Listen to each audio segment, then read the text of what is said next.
Within a few hours, the full force of the storm engulfs the colony.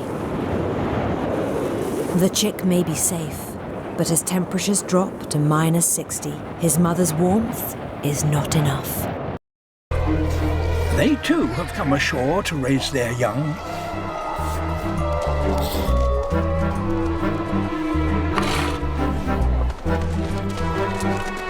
And they don't like being disturbed.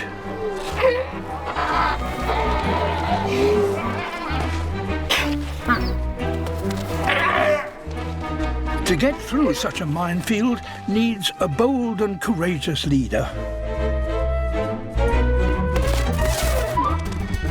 Brave start. Now he's in trouble. This is going to need a bit of crowd surfing.